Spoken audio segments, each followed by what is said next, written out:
I want to share a personal story, which I usually keep to myself.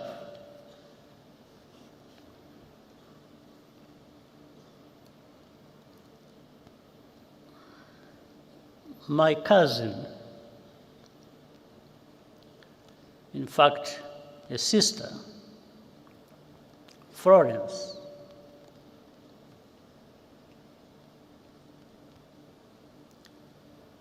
worked for the United Nations Development Program in Rwanda for more than 15 years.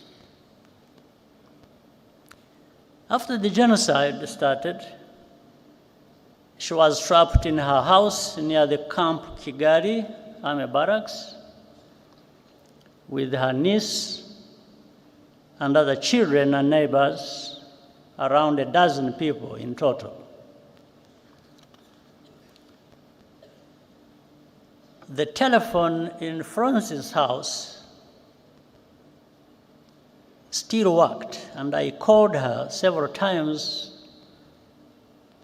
using my satellite phone. Each time we spoke, she was more desperate, but our forces could not reach the area.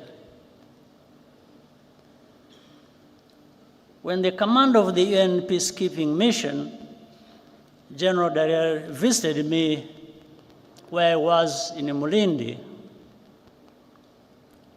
I asked him to rescue Florence. He said he would try.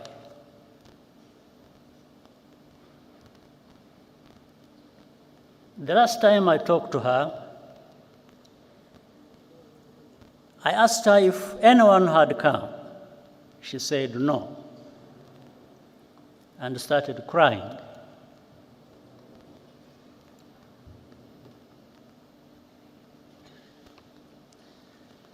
Then she said,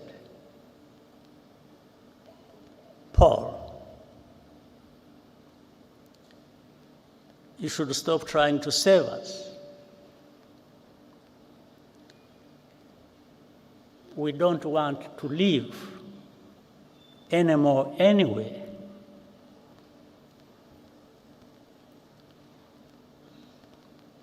I quickly understood what she was saying,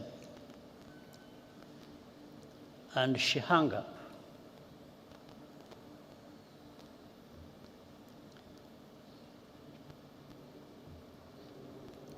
At that time, I had a very strong heart, but it weakened a bit because I understood what she was trying to tell me.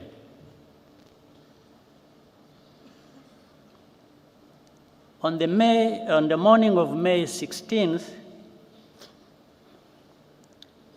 following a month of torture,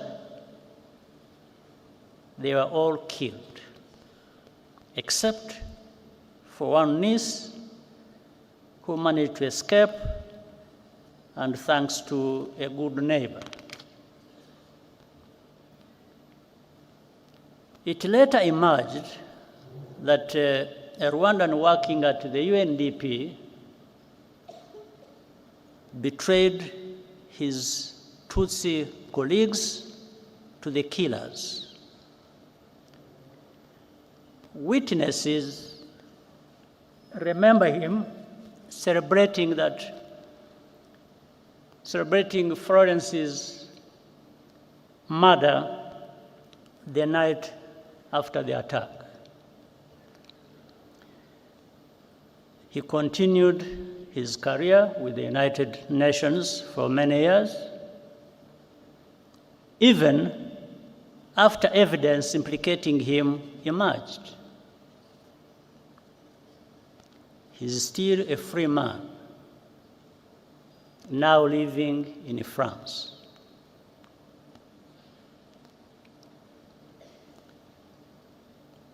I asked General Dallaire what happened.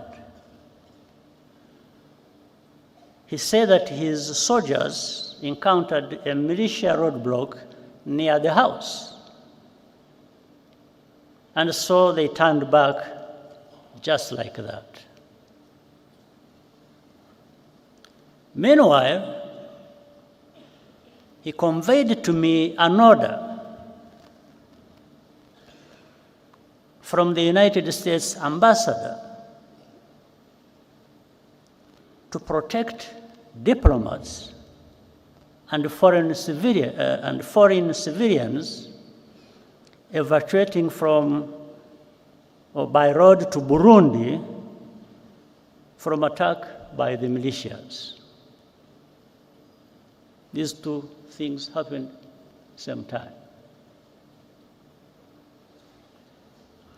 I do not need to be instructed to do something that goes without saying. That's what I was going to do.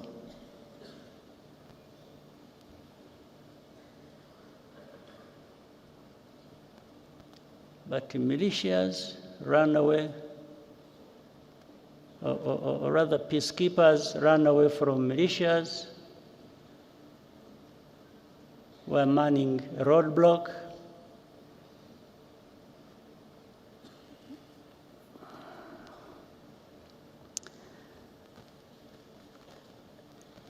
I do not blame General Dallaire. He's a good man who did the best that could be done in the worst conditions imaginable, and who has consistently borne witness to the truth despite the personal cost. Nevertheless, in the contrast between the two cases, I took note of the value that is attached to different shades of life.